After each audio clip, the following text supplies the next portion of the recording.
Avian यानी avascular necrosis, जहाँ पे नेक्रोसिस यानी डेथ ऑफ बोन, उसके कई रीज़न है।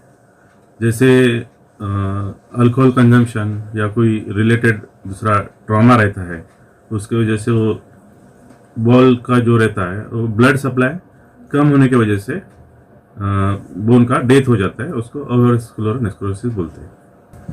Avascular necrosis generally related to high dose of steroids, उसकी वजह से होते हैं, या एक्सेसिव अल्कोहल कंजम्पशन, ये भी एक रीज़न है।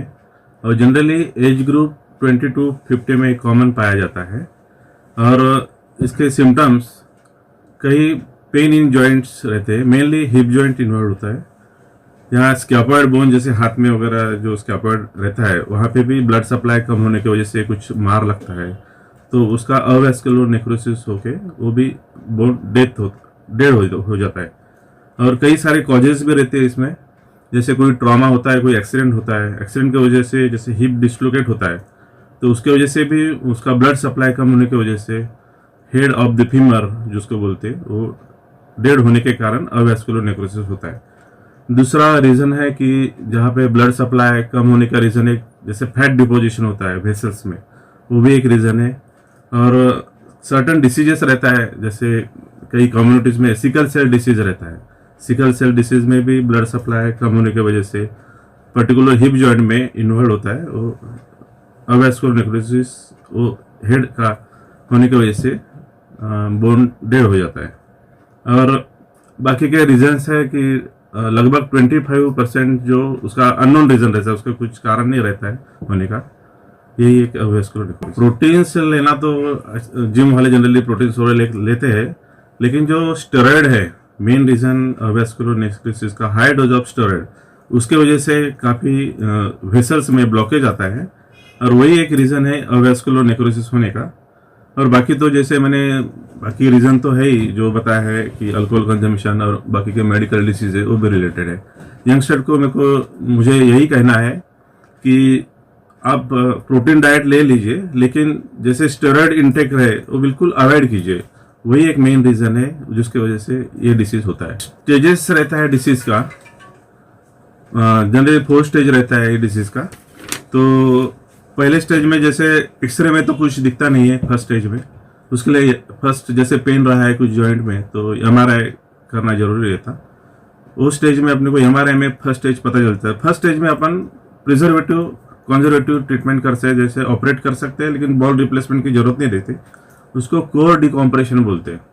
जनरली नेक पार्ट में ड्रिलिंग करना पड़ता है। ड्रिलिंग करने के बाद जरूरत पड़ी तो कभी कभी फिबुला ग्राफ्ट, जैसे पैर का एक बोन निकाल के जहाँ पे अपने ड्रिलिंग किया उसमें वहाँ पे इंसर्ट करते हैं। उसकी वजह से हो सकता है कि हेड कमजोर हो सकता है, लेकिन चांसेस 50-50 रहता है डिपेंडिंग ऑन द स्टेज। और बाकी के स्टेज में सेकंड स्टेज जो रहता है, जनरली अपने को एक्सरे में भी क्लियर दिख जाता है कि थोड़ा सा चेंजेस है, और उसमें कोलैप्स नहीं रहता है। और थर्ड स्टेज में साइंस ऑफ कोलैप्स, यानी हेड जैसे ही खराब होता है तो उसकी हाइट छोटी हो जाती है।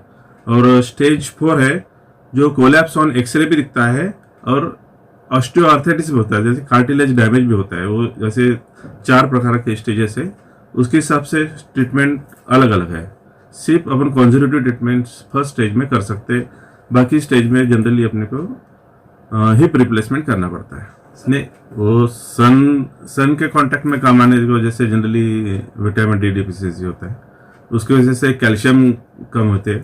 और जैसे अभी तो ये 2 साल के इसमें जनरली कोविड जो भी चल रहा है, उसकी वजह से बाहर लोग जाना पसंद नहीं करते थे, उसकी वजह से भी काफ़ी विटामिन डिफिशियंसी या बोन मिनरल डिफिशियंसी हो जाती है। जैसे एक्सरसाइज नहीं होता है, एक्सरसाइज जैसे करेंगे वैसा कि आपका हड्डी का मजबूत हो जाएंगी और कैल्शियम बढ़ेगा, वही एक है। ऐसे सर्वाइकल स्पॉन्डिलोसिस, लंबर स्पॉन्डिलोसिस, ये इन दिनों अभी कॉमन चीज़ें हो गई, क्योंकि lack of exercise, main lack of exercise की वजह से बाकी दिक्कतें आती है।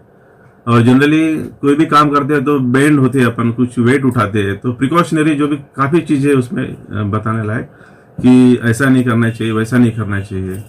तो जैसे भी है, yoga is the best, yoga कीजिए, और जो भी बैक एक्सरसाइज है, नेक एक्सरसाइज है, रेगुलर फॉलो कीजिए। और minimum 30 minutes walking, morning walking is very essential. Precautions यानी जनरली फिजियोथेरेपी, व्यायाम, एक्सरसाइज वही है, उसके वजह से काफ़ी अपन जो भी पेन है उसको रिड्यूस कर सकते हैं। साइटिका प्रॉब्लम आप जो बोल रहे हैं जनरली वो related to lower back pain, जहाँ पे साइटिका नाम की एक नस रहती है, जैसे भी कुछ मूवमेंट्स होती है बॉडी की या कुछ ज़्यादा बेंड होते हैं तो वहाँ का साइटिका जो नर्व रहती है वो कॉम्प्रेस होती है और पूरा रेडिएटिंग पेन रहता है पैर में। उसके लिए जनरली आप बैक एक्सटेंशन एक्सरसाइज वगैरह करेंगे तो आप अवॉइड कर सकते हैं।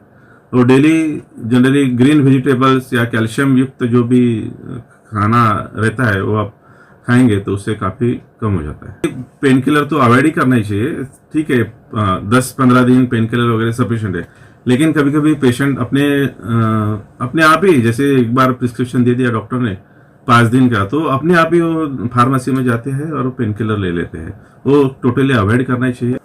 ढगे हॉस्पिटल में जनरली ट्रॉमा केयर सेंटर है, जनरली जो भी रिलेटेड ट्रॉमा है यहाँ पे ऑपरेट होते हैं, ओपीडी बेसिस है, एक्सरे फैसिलिटीज है, सीएम फैसिलिटीज है, और कोई भी ट्रॉमा सर्जरी यहाँ पे होती है, जैसे हिप रिप्लेसमेंट भी होती है, टोटल हिप रिप्लेसमेंट, और बाकी सिर्फ सर्वाइकल स्पाइन सर्जरी यहाँ पे नहीं होती है, बाकी सब होता है।